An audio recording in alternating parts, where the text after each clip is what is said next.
trial are kind of fulfilled from the data and administrative point of view. Okay. Can you kind of explain to me what's the kind of, I suppose, the usual pathway for a participant coming onto the trial, and then what sort of things happen? Yeah, sure. So I guess, say someone comes for a test at our clinic, and through, I guess, risk assessment or discussion, a clinician identifies that they may be at high risk of HIV infection.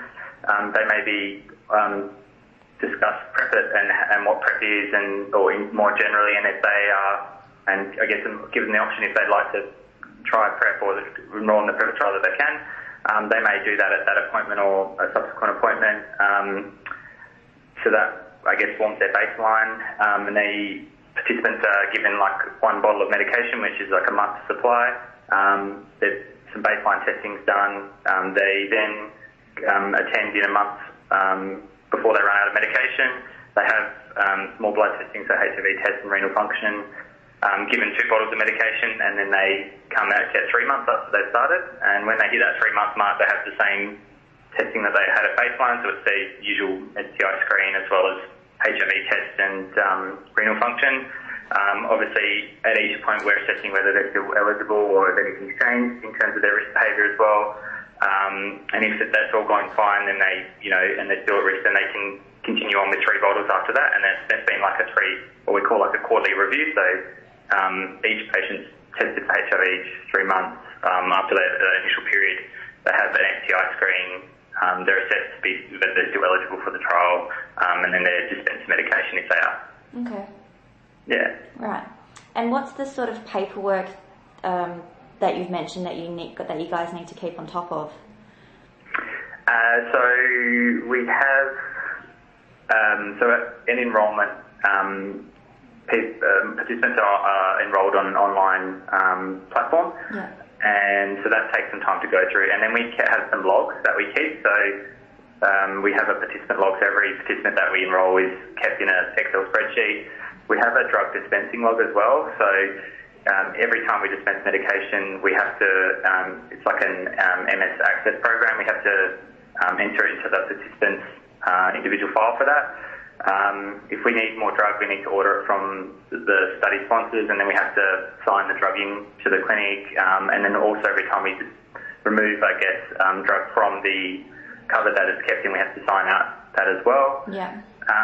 There's also some reporting to the study sponsor around potential adverse events. So if someone is unexpectedly admitted to hospital, maybe for something totally unrelated, we need to report that to the study sponsors and fill out some paperwork, and they review that just to see whether it could be related to PrEP or not. The other thing is if someone's reporting side effects, it may be, and our doctor thinks it might be an adverse effect of the medication, we need to also fill out like a serious adverse event paperwork that goes to the sponsors. Okay. So all these processes, they're all new? They are, yeah. Yeah. Okay. And do you feel like these have impacted the service at all? I think, yeah, it has. It's just more time consuming more than anything. Yeah. So it just means you've got to make sure that and because it's a human trial with, and it needs ethics approval, we do have the study sponsors that they've come out already once and they've checked all over that all the paperwork is completed and that everything's completed as per protocol. And so I guess if we're not, we then, they issue us with a protocol violation, then we have to fix it if something's not done correctly. Yeah. Okay.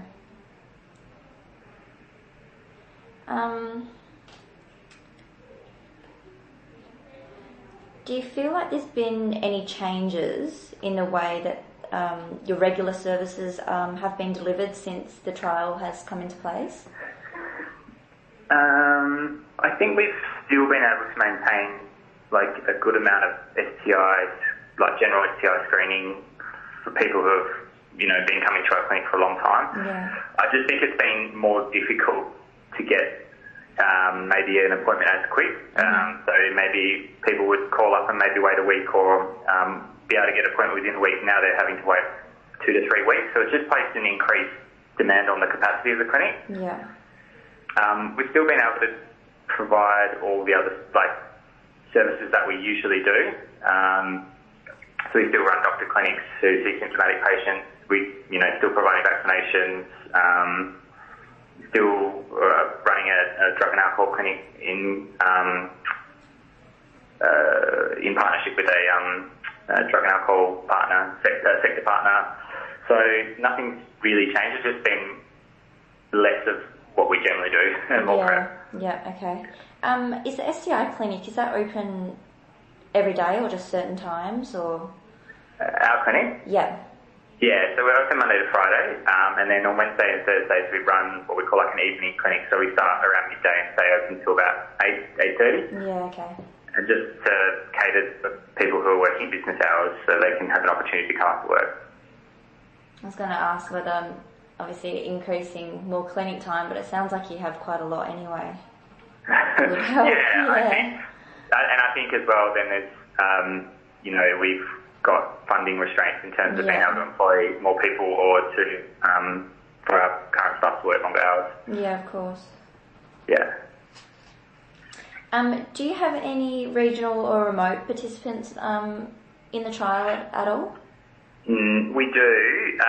We don't have any through our clinic. So I think one of the agreements was when the health department met with all the trial sites was that Royal Perth Sexual Health Clinic would enrol all rural and remote participants. Okay, interesting, right. Through telehealth, because I think they've got the infrastructure already in place to be able to do that. Yeah. Yeah. Okay. Have you had anyone approach you from the regions? We have had inquiries and we've had to kind of direct people on to Royal Perth and then they can contact them and express their interest, I guess, and talk about whether they'd like to do it through like a rural remote kind of telehealth situation. Okay. Yeah. All right, I'll follow up with Royal Perth on that one. Yeah. Before the trial commenced, did you receive any training or other support? Not particularly. So before the trial commenced, we had the study sponsors. So we had two representatives of the Kirby Institute who were kind of the clinical trial overseers come out to us, and they explained the protocol, how administratively the trial needs to work in terms of the logs that needed to be completed, the reporting that needed to occur. I think clinically, after the trial started, we kind of identified a need to upskill the nurses, particularly at our clinic, particularly around people's renal health and the potential impact of PrEP on that. So our manager organised some training through Vive Healthcare, and one of their doctors came out and provided like an evening of training to us. Okay. So the training or the support that you got from Kirby, did you feel like that was sufficient? I think to understand the trial and how it was implemented, yes. Yeah. I think definitely, yeah. And they're very responsive, and if we've got any questions, they're happy to answer emails or follow up on things if we're not sure about something. So I think that's been really good. I think when just from the clinical side of things, there needs to be some upskilling, and that's generally around how do you safely, from a medical point of view, put someone on PrEP and monitor them while they're on it. Yeah. Okay. So that was kind of something that you think that you kind of needed some more training or support on initially? Yeah, and I think that's because generally PrEP is a medication prescribed by a medical practitioner, and so it may be something that would be familiar to someone who's had that background, but from a nursing background we needed, I guess, some upskilling and some more information about the medication and the monitoring and how it works and how to safely keep someone on PrEP, basically. Yeah, okay. So do you feel like you've received any of that to date?